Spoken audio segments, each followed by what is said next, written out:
6월 19일 오늘 만난 성경 말씀은 고린도전서 12장 1절에서 7절 말씀입니다. 형제자매 여러분, 신령한 은사들에게 대하여 여러분이 모르고 지내기를 나는 바라지 않습니다. 알다시피 여러분이 이방 사람일 때에는 여러분은 이리저리 끄는 대로 말 못하는 우상에게로 끌려다녔습니다. 그러므로 나는 여러분에게 알려드립니다. 하나님의 영으로 말하는 사람은 아무도 예수는 저주를 받아라 하고 말할 수 없고, 또 성령을 힘입지 않고서는 아무도 예수는 주님이시다 하고 말할 수 없습니다. 은사는 여러 가지지만 그것을 주시는 분은 같은 성령이십니다. 섬기는 일은 여러 가지지만 섬김을 받는 분은 같은 주님이십니다. 일의 성과는 여러 가지지만 모든 사람에게서 모든 일을 하시는 분은 같은 하나님이십니다. 각 사람에게 성령을 나타내 주시는 것은 공동 이익을 위한 것입니다. 아멘. 오늘 만나로 만나주시는 하나님을 기대합니다. 오늘 고린도전서 12장 말씀은 은사 문제로 심각한 분열을 겪고 있던 고린도 교회를 향한 사도 바울의 간절한 권면입니다. 당시 고린도 교회는 방언하는 자, 예언하는 자, 병 고치는 자 등 성령의 다양한 은사가 나타나는 겉보기에 매우 풍성한 공동체였습니다. 그런데 문제가 생깁니다. 시간이 지날수록 이 풍성한 은사가 오히려 영적 서열이 되고 계급이 되기 시작했습니다. 신비로운 은사를 받은 사람은 스스로를 영적으로 우월하다고 여겼고, 그렇지 못한 지체들은 차별과 소외를 겪어야 했습니다. 하나님의 풍성한 선물이 오히려 교회를 무너뜨리는 분열의 씨앗이 된 것입니다. 바울은 2절에서 이 비극의 뿌리를 짚습니다. 고린도 교인들이 성령의 은사를 자신들이 과거 이방 우상을 섬기던 방식 그대로 오해했기 때문에 이런 일이 발생했음을 설명합니다. 고대 지중해 세계의 이교도들은 신탁을 받는 신비한 체험을 특별히 선택받은 소수만이 누리는 영적 능력으로 여겼습니다. 고린도 교인들은 교회 안에서도 은사를 이와 똑같이 개인의 영적 우월함을 증명하는 훈장으로 착각했던 것입니다. 오늘 이 모습이 우리와도 다르지가 않습니다. 우리도 때로는 고린도 교인들처럼 은사를 오해할 때가 있습니다. 내 삶의 고통을 해결하기 위해, 혹은 내가 영적으로 남들보다 더 특별해지고 자유로워지기 위한 도구로 은사를 구하곤 합니다. 은사를 사모하는 마음, 이 자체는 귀합니다. 그런데 그 은사가 누구를 위해 주어진 것인지 목적을 잃어버리면 공동체는 무너지기 시작합니다. 바울은 바로 이 지점에서 방향을 바로 잡습니다. 오늘 말씀 4절에서 7절을 보시면 바울은 고린도 교인들이 영적 교만으로서 즐겨 쓰던 신령한 것, 푸뉴마티카라는 단어 대신 하나님이 값없이 거저주시는 은혜를 뜻하는 은사, 카리스마타라는 용어를 의도적으로 사용합니다.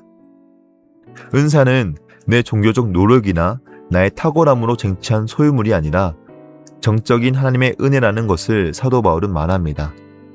나아가 바울은 은사의 배후에 계신 삼위일체 하나님을 제시합니다. 은사는 성령께서 주시고 그 은사로 주 예수 그리스도를 섬기게 하며 이 모든 일을 하나님 아버지께서 이루십니다. 은사는 처음부터 나를 가시하기 위한 것이 아니었습니다. 그리고 7절에서 결정적인 말을 덧붙입니다. 각 사람에게 성령의 나타내심은 유익하게 하려 하심이다.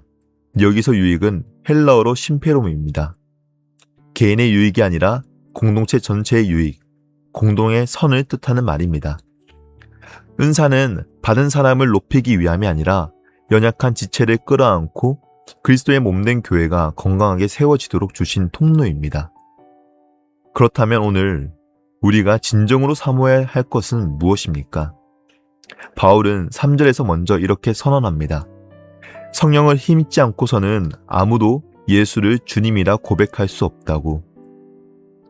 오늘 이 말씀에는 은사가 먼저가 아니라 성령님의 함께하심, 즉 성령 충만이 먼저이다라는 말을 하고 있습니다. 그래서 성령 충만한 사람은 남들이 못하는 신비한 언어를 말하거나 기적을 일으키는 것에 있지 않다. 가장 위대한 성령의 역사는 우리 삶 속에서 예수 그리스도를 주님으로 고백하고 모시는 것임을 사도 바울은 설명합니다.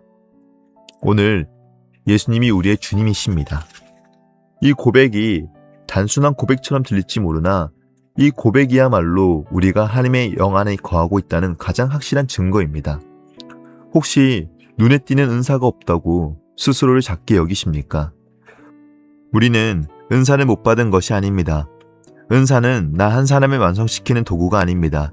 은사는 서로를 섬기게 하며 예수 그리스도를 드러내기 위한 사랑의 도구입니다. 그래서 오늘 우리에게 가장 필요한 은사는 내 삶의 자리에서 내 옆에 있는 지체 안에서 예수 그리스도의 사랑을 드러내며 실천하며 공동체를 하나로 세워가는 것이 우리에게 필요한 은사입니다. 그것이 오늘 우리 주님이 우리에게 주신 참된 성령의 은사이며 충만인 줄 믿습니다. 기도하시겠습니다. 하나님 아버지, 오늘 만나를 통해 우리를 만나주심에 감사합니다. 오늘 말씀을 통해 성령님의 은사에 대한 참된 목적을 깨닫게 하시니 감사합니다. 주님, 우리가 이미 받은 은사에 감사하고 만족하게 하시고 이 은사를 통해 언제나 예수 그리스도를 선명하게 드러나게 해 주시옵소서.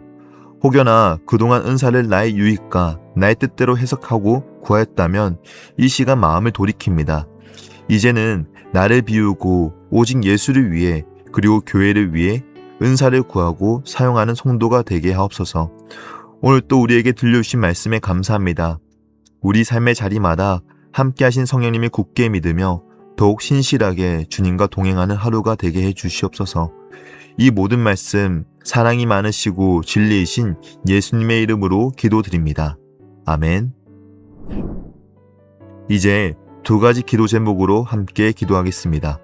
먼저 오늘 주신 말씀을 생각하며 기도하겠습니다. 성령님을 통해 우리 삶 속에서 예수 그리스도를 늘 생각나게 하시고 예수님을 진실로 사랑하는 마음을 주시옵소서. 그 사랑에 힘입어 매일 하나님의 말씀과 기도에 힘쓰며 내가 속한 공동체에 예수님의 사랑을 흘려보내는 성도가 되게 하옵소서. 두 번째로 아름다운 청소년부를 위해 기도하겠습니다.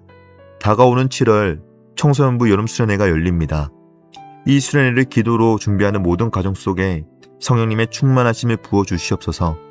참석하는 우리 자녀들이 수련회를 통해 자신들의 삶과 늘 동행하시는 성령님을 깊이 인격적으로 경험하는 은혜의 시간이 되도록 함께 기도해 주시기 바랍니다. 이 제목으로 기도하신 후에 개인 기도로 나아가시겠습니다.